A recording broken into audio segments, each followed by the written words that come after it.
जैन साथियों, पिछले कुछ दिनों से लगातार ये देखने को मिल रहा है कि भारतीय जनता पार्टी और भारत के प्रधानमंत्री वो भाषा बोल रहे हैं जो भाषा चीन बोल रहा है। और इस बात से कहीं ना कहीं देश के लोगों में आक्रोश है, गुस्सा है, और इस तरह की बातों से सेना के मनोबल पे भी असर पड़ता है। और ये बात मैं क्यों कह रहा हूं? अभी कुछ दिनों पहले जब ऑल पार्टी मीटिंग बुलाई थी प्रधानमंत्री जी ने, उस मीटिंग के दौरान उन्होंने कहा कि भारत की जमीन पर चीन ने कोई कब्जा नहीं किया है। यह स्पष्ट तौर पर देश के प्रधानमंत्री आदरणीय नरेंद्र मोदी जी ने कहा कि भारत की जमीन पर चीन ने कोई कब्जा नहीं किया हुआ है। मेरा सवाल यह है कि अगर भारत की जमीन पर चीन ने कोई कब्जा नहीं किया है तो हमारे 20 जवानों ने शहादत क्यों दी?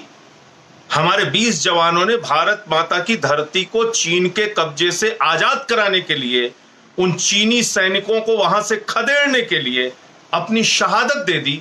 और प्रधानमंत्री और भारतीय जनता पार्टी कहती है कि चीन ने कोई घुसपैठ नहीं किया, चीन ने किसी प्रकार की घुसपैठ करके हमारे जमीन पे कब्जा नहीं किया। मैं आपको कुछ चीजें दिखाना चाहता हूं। एक तो सबसे पहले मैं प्रधानमंत्री जी का वो वक्तव्य दिखाना चाहता हूं जो वो 2013 में बोला करते थे, जो वो कहा करते थे। उन्होंने साफ तौर पे कहा, गूगल मैप के जरिए चीन के घुसपैठ को देखा जा सकता है। चीन किस तरीके से हिंदुस्तान की सीमा में घुस रहा है इसको देखा जा सकता है। ये कब का बयान है प्रधानमंत्री जी का? ये बयान है 2013 का। और वो बयान क्या है मैं अभी आपको दिखाऊंगा। आज क्या गूगल मैप पर दिखाई पड़ना बंद हो गया है? आज क्या 2013 से 2020 में तकनीक कमजोर हो गई है? तमाम टीवी चैनल्स पे दिखाया गया, तमाम टीवी चैनल्स पे डिबेट हुए, और न सिर्फ मैं बल्कि सेना के तमाम पूर्व अधिकारी, सेना के तमाम जनरल, सेना के तमाम लेफ्टिनेंट जनरल, इन लोगों ने बाकायदा बयान दिया लिखकर कि चीन ने घुसपैठ की है। उन लोगों ने टीवी चैनल पे आके बयान दिया कि चीन ने घुसपैठ की है। या यहां तक कि पैंगोंग झील इलाके के कमांडिंग ऑफिसर रह चुके 2017-18 तक, कर्नल डिनी, उनका बयान आया। उन्होंने बयान दिया कि चीन ने फिंगर 4 से फिंगर 8 तक अपनी सेनाएं लगा रखी हैं, चीन की सेना का वहां पर कब्जा है। लेकिन प्रधानमंत्री जी मानने को तैयार नहीं है। क्यों मानने को तैयार नहीं है? क्यों वो चीन की भाषा बोल रहे हैं? भारतीय जनता पार्टी क्यों चीन की भाषा बोल रही है? अरे भाई, अगर घुसपैठ हुई नहीं तो इतने दिनों से विदेश मंत्री स्तर पे वार्ता क्यों चल रही थी?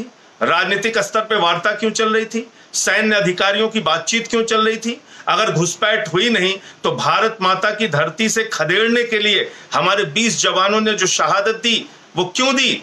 उन्होंने भारत माता की धरती को आजाद कराने के लिए अपनी शहादत दी। लेकिन अगर भाजपा ही कहते हैं कि चीनियों ने कोई घुसपैठ नहीं की, इसका मतलब वो कहीं ना कहीं उनकी शहादत को अपमानित कर रहे हैं। हमारी सेना के शहादत को अपमानित करने वाली भारतीय जनता पार्टी से कुछ हमारे सवाल हैं जो हम उनसे जानना चाहते हैं, पूछना चाहते हैं और समझना चाहते हैं कि आखिर भाजपा ऐसा क्यों कर रही है, इसके पीछे कारण क्या है। ये देखिए प्रधानमंत्री। नागरिक देख पा रहे थे चाइना की मूवमेंट कैसी है, चाइना किस तरफ किस रहा हमारी धरती पर आ रहा है। चाइना के साथ उनकी जो हरकतों के खिलाफ आवाज उठानी चाहिए थी। लाल आंख कर करके चाइना को समझा, सारी दुनिया ने देखा। गूगल मैप पर सारे नागरिक देख पा रहे थे चाइना की मूवमेंट कैसी है, चाइना किस तरफ किस रहा हमारी धरती पर आ रहा है। चाइना के साथ उनकी जो हरकतों के खिलाफ आवाज उठानी चाहिए थी। लाल आंख कर करके चाइना को समझा, सारी दुनिया ने देखा। अब आप देख रहे हैं 2013 में हमारे प्रधानमंत्री आदरणीय नरेंद्र मोदी जी का यह बयान है कि सारी दुनिया ने गूगल मैप पर देखा कि चीन किस तरीके से हिंदुस्तान की सीमा में घुसपैठ कर रहा है। तो क्या आज वो गूगल मैप बंद हो गया है? क्या आज गूगल मैप पे दिखाई नहीं पड़ रहा है चाइना की घुसपैठ? पैंगोंग झील के वो इलाके, गलवान घाटी के तमाम इलाके, क्या वो इलाके दिख नहीं रहे हैं जहां पे चीन की घुसपैठ हो रही है, जहां पे चीन ने बाकायदा अपनी आर्मी को डिप्लॉय कर रखा है, हमारी जमीन पे कब्जा कर रखा है? ये क्या आज आपको गूगल मैप पे नहीं दिख रहे हैं? और नहीं दिख रहे हैं तो एक छोटा सा और प्रोग्राम जो किया है ये भी आप देखिए, जिसमें गूगल मैप के जरिए दिखाया जा रहा है, सैटेलाइट इमेजेस के जरिए दिखाया जा रहा है। Of actual control runs through finger eights. This purple line that you see on the map is the line that India believes is the line of actual control. This other purple line is the line that China believes is the line of actual control. So this area in the middle is the disputed area, which is what the confrontation is currently all about. Because we claim that the line runs up till here, the Chinese claim the line runs up till here, and as a reality, they're currently sitting up till finger 4, which disallows Indian patrols from going further. So that's broadly the lay of the land. And now I have तो ये आपने सुना, ये साफ तौर पे कह रहे हैं कि फिंगर 4 तक आज चीनियों का कब्जा है, जहां पर हमारी आर्मी पेट्रोलिंग करती थी। फिंगर 4 से फिंगर 8 का एरिया आज चीनियों के कब्जे में है। ये साफ तौर पे इस सैटेलाइट इमेज के जरिए, इस मैप के जरिए दिखाया जा रहा है और समझाया जा रहा है। तो प्रधानमंत्री जी, पहली बात तो ये मैप देख लीजिए और समझिए कि किस तरह से आज चीनियों ने घुसपैठ किया है। आप इस बात को स्वीकार कीजिए कि चीनियों ने घुसपैठ की है और उनको भारत की धरती से खदेड़ना है। आज पूरा हिंदुस्तान इस शहादत का, हमारे सेना की शहादत का बदला चाहता है। आज पूरा हिंदुस्तान अपनी जमीन वापस चाहता है।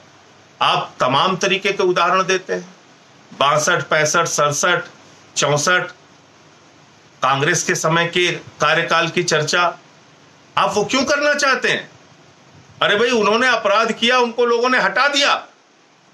अब 2 बार से आप चुन के आ रहे हैं। अब देश की सुरक्षा की जिम्मेदारी आपके हाथ पे है। आज देश के प्रधानमंत्री आप हैं, आपसे जवाब मांगा जाएगा।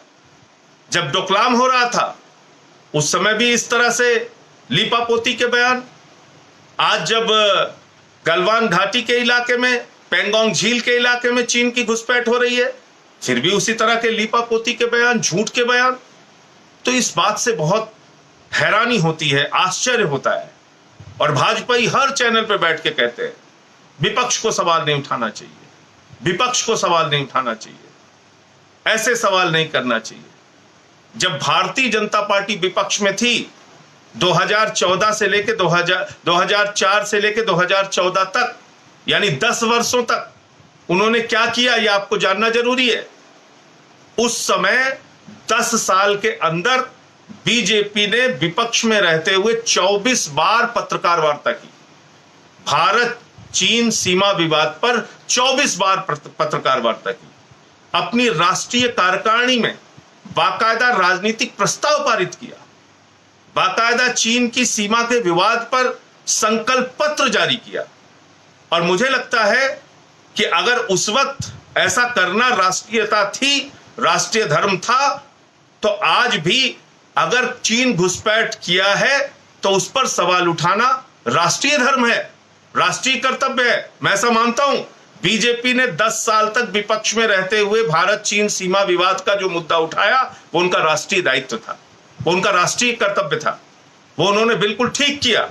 और आज विपक्ष में रहते हुए अगर भारत के अंदर चीन की घुसपैठ का मामला विपक्ष उठा रहा है तो ये विपक्ष का राष्ट्रीय कर्तव्य है, ये विपक्ष की राष्ट्रीय जिम्मेदारी है, यही असली राष्ट्रवाद है।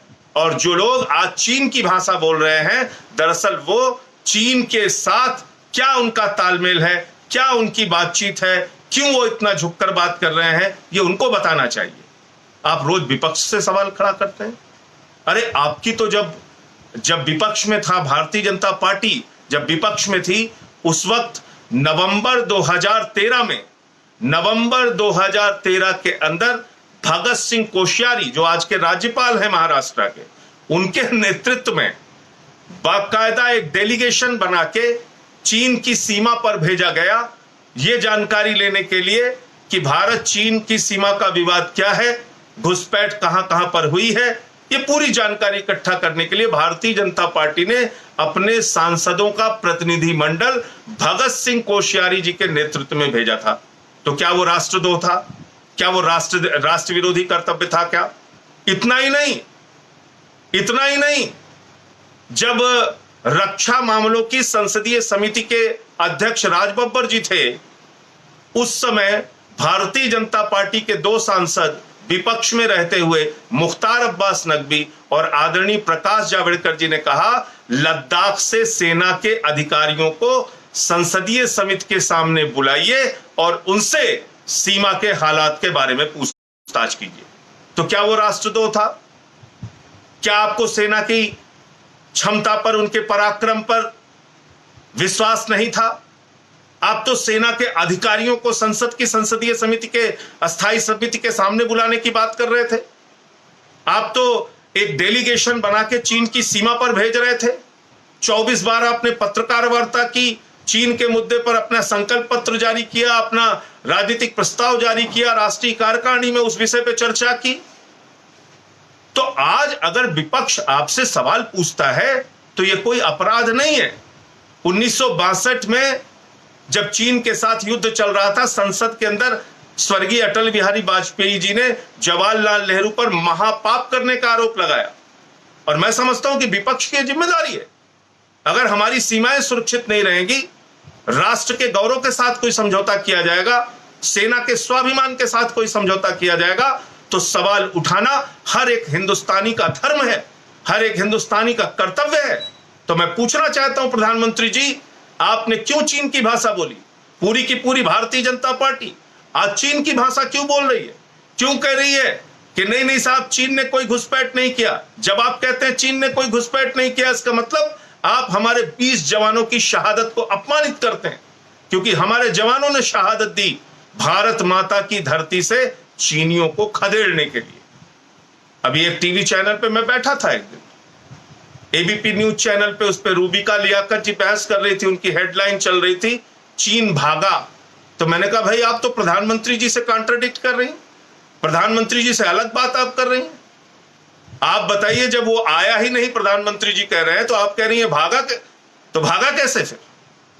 और पूरे आप देखिए टीवी चैनल्स पे, आप हर जगह आप देखिए, वो इस पूरे मामले में लीपापोती और घुमाने फिराने का काम करते हैं। कुछ टीवी चैनल्स ने सही तस्वीर दिखाई, सैटेलाइट इमेजेस के जरिए, मिलिट्री एक्सपर्ट्स के जरिए सच्चाई पहुंचाने की कोशिश की, लेकिन आज जो काम बीजेपी और भारतीय जनता पार्टी के नेता, देश के प्रधानमंत्री आदरणीय नरेंद्र मोदी जी कर रहे हैं, उससे लोगों के मन को बहुत ठेस पहुंची है।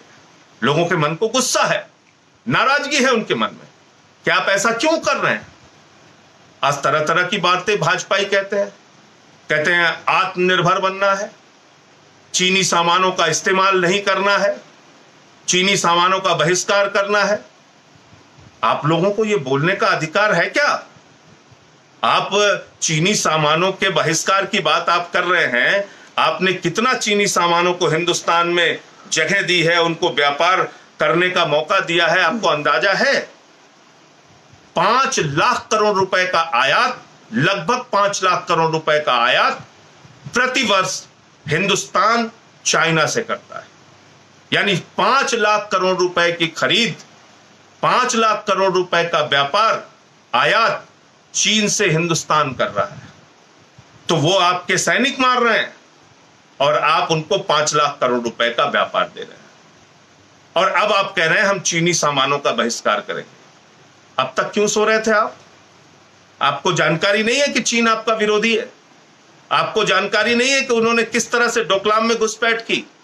आपको जानकारी नहीं है कि उन्होंने जैसे मोहम्मद के आतंकवादी मसूद अजहर, जिसको हम पैरवी कर रहे थे कि अंतरराष्ट्रीय आतंकवादी घोषित किया जाए, ग्लोबल आतंकवादी घोषित किया जाए, उसका विरोध किसने किया? उसका विरोध उसी व्यक्ति ने किया जिसको प्रधानमंत्री जी झूला झुला रहे थे, चीन के राष्ट्रपति शी जिनपिंग, और अपना वीटो पावर इस्तेमाल करके किया। और मैं तारीखें बता देता हूं कब कब किया। मार्च 2016 में, फरवरी 2017 में, अगस्त 2017 में 3 बार वीटो पावर का इस्तेमाल करके चीन ने अंतरराष्ट्रीय आतंकवादी घोषित करने का, मसूद अजहर को घोषित करने का विरोध किया। मौलाना मसूद अजहर, जो जैसे मोहम्मद का प्रमुख आतंकवादी है, तब आपको होश नहीं आया कि चीनी सामानों का बहिष्कार करना चाहिए, उनको आर्थिक रूप से चोट पहुंचानी चाहिए। 16 में, 17 में 2 बार, 3 बार विरोध किया। इतना ही नहीं, रसिया ने भारत का समर्थन किया, भारत को समर्थन किया कि यूनाइटेड नेशन की सिक्योरिटी काउंसिल में, संयुक्त राष्ट्र के सुरक्षा परिषद में परमानेंट मेंबरशिप भारत को मिलनी चाहिए, परमानेंट मेंबरशिप भारत को मिलनी चाहिए, अस्थाई सदस्यता भारत को मिलनी चाहिए। उसका विरोध किसने किया? उसका विरोध किया चीन ने। और यह ज्यादा पुरानी बात नहीं है, तो जनवरी 2020 की बात है। यह भी तो आप ही के कार्यकाल में हुआ, आपको दिखाई नहीं पड़ा। और आप छोड़ दीजिए, विरोध किया इन्होंने न्यूक्लियर सप्लायर ग्रुप, जिसके 48 देश सदस्य हैं, उसमें भारत भी सदस्य बने। इसका विरोध किसने किया? चीन ने किया। और उसकी भी तारीख जुलाई 2018, देख लीजिए ये सब निकाल के। न्यूक्लियर सप्लाई ग्रुप का सदस्य भारत बन सके, इसका भी विरोध चीन ने किया जुलाई 2018 में, 13 जुलाई 2018 को। तो अब आप ऐसे समझिए, हर चीज में आपका विरोध करने वाली चीन को आप व्यापार दिए जा रहे हैं, उनकी आर्थिक क्षेत्र में पूरी घुसपैठ कराए जा रहे हैं। और अब आप कह रहे हैं चीनी सामानों का बहिष्कार करो। भारतीय जनता पार्टी हिंदुस्तान की वो पार्टी है, राष्ट्र के साथ और राष्ट्र के व्यापारियों के साथ इतनी बड़ी चोट आपने पहुंचाया है, उनके पेट और पीठ पर लात मारने का काम, रिटेल में 100% एफडीआई लाने का काम आपकी सरकार ने किया। रिटेल में 100% विदेशी निवेश करने की छूट आपकी सरकार ने दी। और आज आप बहिष्कार की बात कर रहे हैं, आपको शर्म नहीं आती? 5 लाख करोड़ रुपए का व्यापार आप देते हैं, और किन किन क्षेत्रों में आप देते हैं वो सुन लीजिए। आज जैविक रसायन 12% आयात चीन से होता है, प्लास्टिक 44% आयात चीन से होता है, स्टील 17% आयात चीन से होता है, सोलर पैनल 75% आयात चीन से होता है, फार्मा ड्रग 69% यानी लगभग 70% इसका आयात चीन से होता है। यानी हिंदुस्तान में जो दवाएं बनती हैं उसमें 80% के लगभग रॉ मटेरियल चीन से आता है। कृषि टेक्निकल इनपुट 50%, ऑटो टायर 20% चीन से आयात होता है, पेपर 17% चीन से आयात होता है, इलेक्ट्रॉनिक मशीनरी 30% चीन से आयात होता है, न्यूक्लियर रिएक्टर्स बॉयलर्स 20.5% चीन से आयात होता है।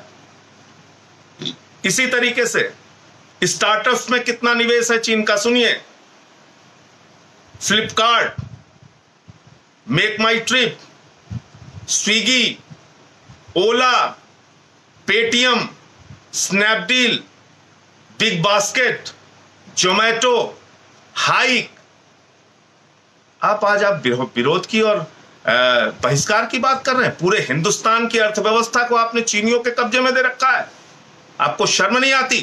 पूरे देश की अर्थव्यवस्था को आपने चीनियों के कब्जे में दे दिया, तब जब आप जान रहे थे कि वो एक आतंकवादी का समर्थन कर रहा है। 2016 से लेकर आपके कार्यकाल में 16 में 17 में 3 बार विरोध किया जैसे मोहम्मद के आतंकवादी को अंतर्राष्ट्रीय आतंकवादी घोषित किए जाने का। और आप उस देश को व्यापार दिए जा रहे हो, हर क्षेत्र में उनकी घुसपैठ किए जा रहे हैं। आज हिंदुस्तान में जो मोबाइल बिकते हैं उसमें मात्र 1.5% मोबाइल, मात्र 1.5% मोबाइल भारतीय है, बाकी सारे के सारे विदेशी मोबाइल हिंदुस्तान में इस्तेमाल होते हैं। और तमाम मोबाइल जो है वो चाइना के हैं। बीएसएनएल और एमटीएनएल में तमाम उपकरण चाइना के इस्तेमाल होते हैं। हिंदुस्तान में जैसा मैंने आपको बताया आयात निर्यात का, और ये सब भी किनारे आप कर दीजिए। देश में जितनी सड़कें बनती हैं उसमें तमाम ठेका चीनी कंपनियों को दिया जाता है। रेलवे के कामों में तमाम ठेका चीनियों को दिया जाता है। ब्रिज के फ्लाईओवर्स के कामों में तमाम ठेका चीनियों को दिया जाता है। और तो और छोड़िए, लौह पुरुष की प्रतिमा सरदार वल्लभ भाई पटेल जी की प्रतिमा को 3000 करोड़ रुपए का ठेका उनकी प्रतिमा बनाने का हमारे प्रधानमंत्री जी ने चीनियों को दे दिया। तो सारे तरफ सारा व्यापार, सारा हिंदुस्तान का व्यापार लुटाकर 5 लाख करोड़ रुपए का आयात करके आज आप देश के सामने नौटंकी कर रहे हैं। आत्मनिर्भर भारत और पता नहीं क्या क्या नारे आप फर्जी दे रहे हैं। अरे फर्जी नारों को बंद कीजिए। अगर वास्तव में चीन का बहिष्कार करना है तो आपके पास रोड मैप क्या है, देश को बताइए। चरणबद्ध तरीके से कैसे चीनी सामानों को हिंदुस्तान से भगाएंगे ये बताइए। यहां झालर भी चीन का मंगा के इस्तेमाल होता है। छोटी छोटी चीजें, प्लास्टिक का सामान हो, मोबाइल का सामान हो, इलेक्ट्रॉनिक्स का सामान हो, फर्नीचर का सामान हो, खाने का सामान हो, पीने का सामान हो, सब चीन से। सारा ठेका उन्हीं चीनियों को। उनको आप झूला झुला रहे थे और अब कह रहे हैं कि हम बहिष्कार करेंगे। तो आपकी किस बात पर यकीन किया जाए? इसलिए देश को भरोसे में लीजिए, देश की जनता को भरोसे में लीजिए, विश्वास में लेकर ये बताइए। एक दिन आप कहते हैं कि हमारे 3 जवान शहीद हुए, फिर आप कहते हैं हमारे 20 जवान शहीद हुए, फिर खबरें आई कि हमने 10 जवानों को छुड़ाया चीनियों के कब्जे से, फिर खबर आई कि नहीं साहब नहीं छुड़ाया, फिर खबर आई कि साहब हमने भी उनके कब्जे कर रखे हैं। अरे भाई, आप देश के सामने सच्चाई क्यों नहीं बताते? आप चीन की आपके बयान को चीन के अंदर लोग चला चला के जश्न मना रहे हैं। वहां कह रहे हैं साहब अब गलवान घाटी तो अब हमारी हो गई। गुलाम रसूल गलवान, जिनके नाम पे वो घाटी है, जो भारतीय नक्शों में आज से नहीं सदियों से प्रदर्शित है, दिखती है, उस गलवान घाटी को चीन कह रहा है हमारा है। चीनियों को मुंहतोड़ जवाब दीजिए, चीनियों को मजबूती से जवाब दीजिए, उनकी भाषा में जवाब दीजिए। उनको आर्थिक स्तर पे भी कैसे हिंदुस्तान के बाजार से बाहर करना है, इसकी कार्य योजना बनाइए, रोड मैप बनाइए, देश के सामने रखिए और चरणबद्ध तरीके से कैसे चीन के सामान को यहां से आप निकालेंगे ये देश को बताइए, ये तरीका समझाइए। उन्माद में नहीं कि पता चला किसी हिंदुस्तानी ने मोबाइल की दुकान खोल ली है तो आप जाके उसकी दुकान जला दीजिए। इन उन्मादों से कुछ होने वाला नहीं है। उसने बेचारे ने तो अपनी जमीन बेच के दुकान खोली है, उसके यहां 2-3 हिंदुस्तानी ही रोजगार करते हैं, उनका मोबाइल का स्टोर जला के तुम क्या पालोगे? इसलिए बहिष्कार करना है तो सारे विकल्प हिंदुस्तान में तैयार कीजिए। पानी का व्यापार करने के लिए किसी चीन के कंपनी की जरूरत नहीं, फल का व्यापार करने के लिए किसी चीन के कंपनी की जरूरत नहीं, प्लास्टिक का व्यापार करने के लिए किसी चीन की कंपनी की जरूरत नहीं, झुनझुना बनाने के लिए, गुब्बारा बनाने के लिए, मट्टी के बर्तन बनाने के लिए चीन की जरूरत नहीं। हिंदुस्तान के व्यापार को आप संरक्षित कीजिए, सुरक्षित कीजिए, उनको सपोर्ट कीजिए, उनको इंसेंटिव दीजिए, उनको छूट सब्सिडी दीजिए, जिससे वो अपना व्यापार बढ़ा सके। हिंदुस्तान का व्यापारी आज की तारीख में आपने 4000 वस्तुएं जो सुरक्षित और संरक्षित थी कि इसमें हम बाहर से आयात नहीं करेंगे, वो धीरे धीरे कांग्रेस हो, बीजेपी हो, सबने आयात प्रतिबंध हटा दिया। 4000 वस्तुएं ऐसी थी 1991 के पहले जो प्रतिबंधित थी आयात की दृष्टि से, यानी हिंदुस्तान में उन 4000 वस्तुओं का विदेशों से आयात नहीं हो सकता, क्योंकि ये नियम इसलिए बनाए गए थे कि हिंदुस्तान के व्यापारियों का व्यापार प्रभावित ना हो। धीरे धीरे करके कांग्रेस ने, आपने, सबने मिलके चीनियों के लिए, तमाम विदेशी कंपनियों के लिए आपने व्यापार खोल दिया। अब वो आके हिंदुस्तान में अपना व्यापार कर रहे हैं। जो हिंदुस्तान का व्यापारी है वो बर्बाद हो रहा। आप बताइए, आज अगर आप चीन का बहिष्कार कर रहे हैं तो दिमाग लगाकर, सोच समझकर एक कार्य योजना बनाकर आगे बढ़िए।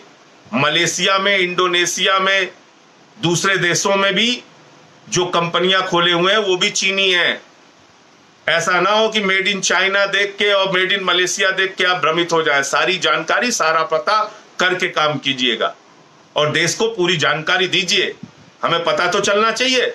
नहीं पता चला मलेशिया का कोई सामान इस्तेमाल कर रहा है, पता चल रहा उसका मालिक चीनी है।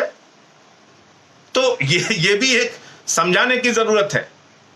उन्मादी बातें और ये लफाजी अब छोड़ देना चाहिए भाजपाइयों को। बहुत लफाजी कर ली आपने देश के साथ। 2 करोड़ रोजगार के नाम पे आपने लफाजी कर ली, महंगाई खत्म करने के नाम पे आपने लफाजी कर ली, डॉलर रुपया बराबर हो जाएगा इसके नाम पे आपने लफाजी कर दी, और डॉलर रुपया बराबर करते करते आपने पेट्रोल डीजल का दाम बराबर कर दिया। अब इन लफाजियों से देश को कुछ मिलने वाला नहीं है। आपने बहुत जुमलेबाजी कर ली इस देश के साथ, ये कर देंगे, वो कर देंगे, 2 करोड़ रोजगार देंगे। कहां गया 12 करोड़ रोजगार हिंदुस्तान के 6 साल के अंदर? 2 करोड़ लोगों को हर साल रोजगार का वादा आपने किया, आपने काला धन लाने का वादा किया, आपने महंगाई कम करने का वादा किया, और हर चीज में जनता को ठगने का काम किया आपने। हर चीज में ठगने का काम करते हैं, हर चीज में झूठ बोलने का काम करते हैं। तो अब इन लफाजियों से देश को बचाइए। अब एक सही दिशा में देश को लेकर अगर चलना है तो सबका विश्वास जीतिए और सबको साथ में लेके बताकर तब काम कीजिए। अब एक जुमला आप आत्मनिर्भर, अरे भाई आत्मनिर्भर आपके गृह मंत्री जी बोल नहीं पा रहे थे। वो आत्मनिर्भर बोलने के लिए दूसरों पर निर्भर कर रहे थे। पत्रकार वार्ता हमने देखी उनकी, वो आत्मनिर्भर नहीं बोल पा रहे थे। तो पहले आत्मनिर्भर कैसे बनना है वो सिखाइए। तो आपने तो पूरा व्यापार हिंदुस्तान का चीनियों के और विदेशी कंपनियों के कब्जे में कर दिया। तो इसलिए आज आर्थिक स्तर पे और सीमा के स्तर पे एक व्यापक रणनीति बनाकर अभियान छेड़ना होगा, और आज उनको मुंहतोड़ जवाब देने की आवश्यकता है। जो जमीन उनके कब्जे में है चीनियों की, वहां से उनको खदेड़िए। सेना के पराक्रम पर सबको गर्व है, सर झुका के सब नमन करते हैं हमारी सेना को। आपसे नहीं सीखना है कि कैसे सेना के पराक्रम को सैल्यूट करना है। आपने तो अपना डेलीगेशन भेज दिया था सेना के पराक्रम को जांच करने के लिए। आपसे नहीं सीखना। इस देश का एक एक हिंदुस्तानी सेना पर गर्व करता है, सेना के जवानों पर गर्व करता है, उनकी शहादत पर फक्र करता है, सर झुका के नमन करता है। इसलिए इस समय देश को विश्वास में लेकर चलने की जरूरत है, विपक्ष को विश्वास में लेकर चलने की जरूरत है, 130 करोड़ हिंदुस्तानियों को विश्वास में लेकर आगे बढ़ने की जरूरत है। जय हिंद, इंकलाब जिंदाबाद।